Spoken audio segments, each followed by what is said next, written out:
Assalamualaikum warahmatullahi wabarakatuh. Halo semuanya teman-teman, apa kabar? Bagaimana nih kabarnya? Semoga teman-teman tetap baik-baik saja dan diberikan kesehatan di rumah sana ya. Oke, masih kembali lagi di Study With Me di channel aku Ferdi Ahmad Insofa. Nah, di sini aku mau mengajak teman-teman belajar bersama matematika ekonomi pada bab atau topik deret.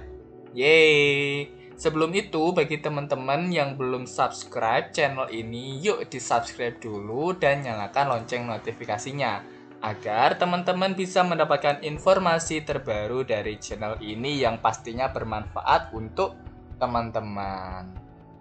Sebelum kita memulai belajar bersama kali ini, alangkah baiknya kita berdoa menurut agama dan keyakinan masing-masing. Mari kita mulai dengan bacaan Bismillahirrohmanirrohim.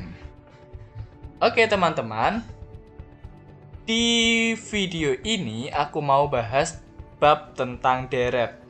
Nah, di deret ini ada apa saja sih teman-teman? Nah, di sini yang akan kita pelajari adalah deret hitung, deret ukur, dan penerapan deret hitung dan deret ukur dalam ekonomi.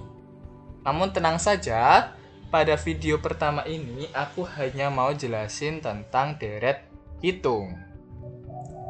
Oke, langsung kita mulai saja pembahasannya. Kita awali dari definisi apa itu deret, kemudian suku dan macam-macam dari deret bilangan ya. Jadi teman-teman, deret bisa diartikan sebagai rangkaian bilangan yang tersusun secara teratur dan memenuhi kaidah-kaidah tertentu atau aturan-aturan tertentu. Sedangkan suku bilangan adalah bilangan-bilangan yang merupakan unsur dan pembentuk dari sebuah deret. Jadi kumpulan dari suku itu nanti akan membentuk sebuah deret. Nah, macam-macam dari deret bilangan itu ada 3, yaitu deret hitung, deret ukur, dan deret harmoni.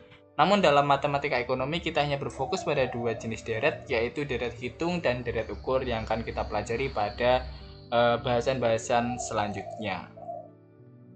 Di video ini kita akan belajar tentang deret hitung. Oke, kita lihat dari definisinya dulu. Deret hitung merupakan deret yang perubahan-perubahan suku-sukunya berdasarkan penjumlahan terhadap sebuah bilangan tertentu.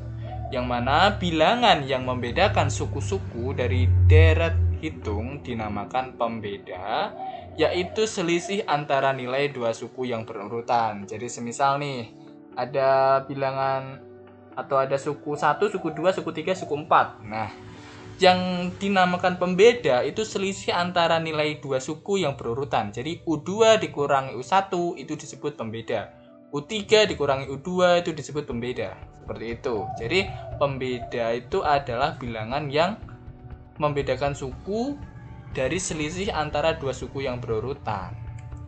Contohnya nih, di sini ada 2, 5, 8, 11, dan 14. Nah, di sini kita tahu bahwa 2 ke 5 ini kan ditambah 3, 5 ke 8 juga ditambah 3, 8 ke 11 ditambah 3, 11 ke 14 juga ditambah 3. Nah, 3 inilah yang disebut sebagai pembeda. Kenapa bisa dikatakan pembeda? Karena selisih antara nilai dua suku yang berurutan. Nah, ya contoh nih. 2 ini sebagai U1 atau suku pertama, 5 sebagai suku kedua, 3 sebagai 8 sebagai suku ketiga.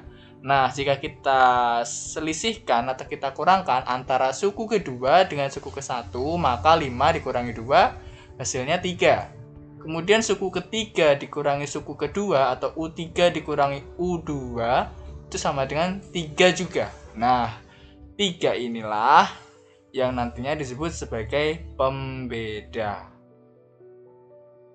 Oke, di sini kita akan lanjutkan untuk bagaimana cara menghitung suku ke N dari deret hitung.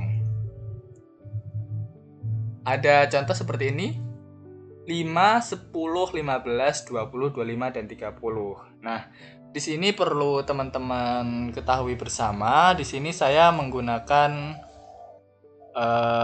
variabel S ya untuk melambangkan suku.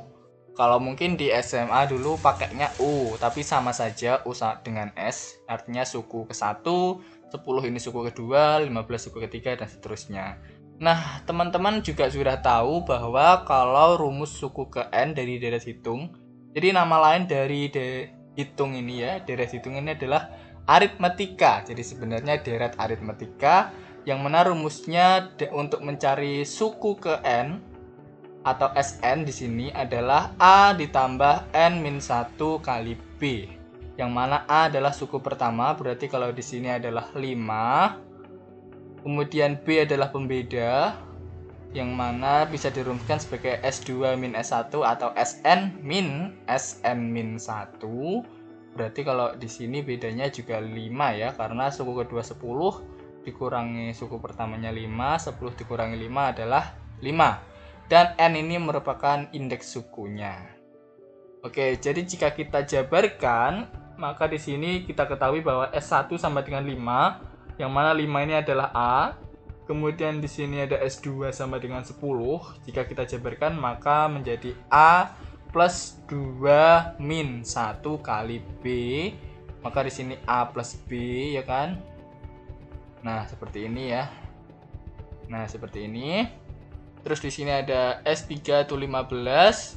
Jika kita jabarkan menjadi A plus 3 min 1 kali B, maka hasilnya A plus 2B.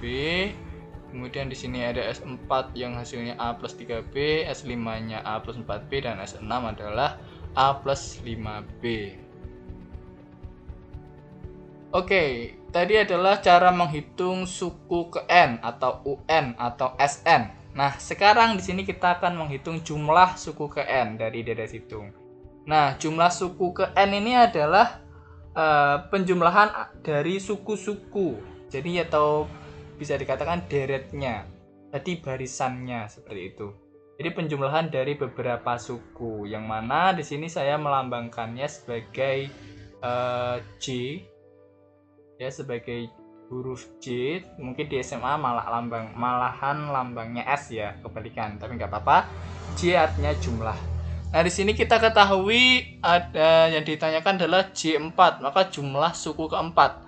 Nah, seperti yang kita ketahui tadi bahwa suku pertama adalah A, maka di sini ada S1. Ya kan? S1 ditambah dengan S2. Di sini ada S3.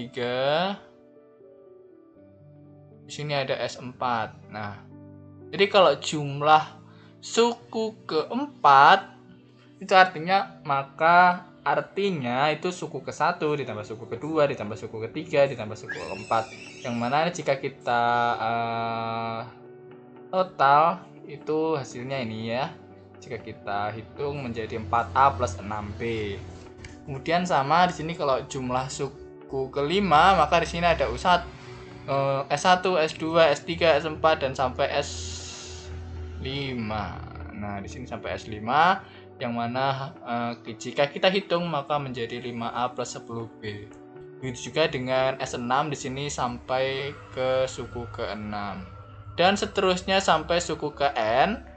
Sehingga bisa kita rumuskan untuk mencari suku ke N adalah Jn sama dengan N per 2 dikali 2A plus N-1B.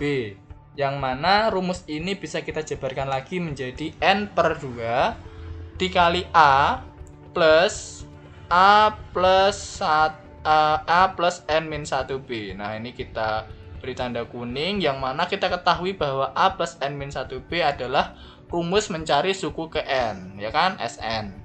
Sehingga bisa kita sederhanakan untuk mencari jumlah suku ke N dari deret hitung adalah Jn sama dengan N per 2 kali A plus Sn atau A plus suku ke N. Oke, kita beri kotak warna merah. Nah, ini adalah rumus untuk mencari jumlah suku ke N dari sebuah deret hitung.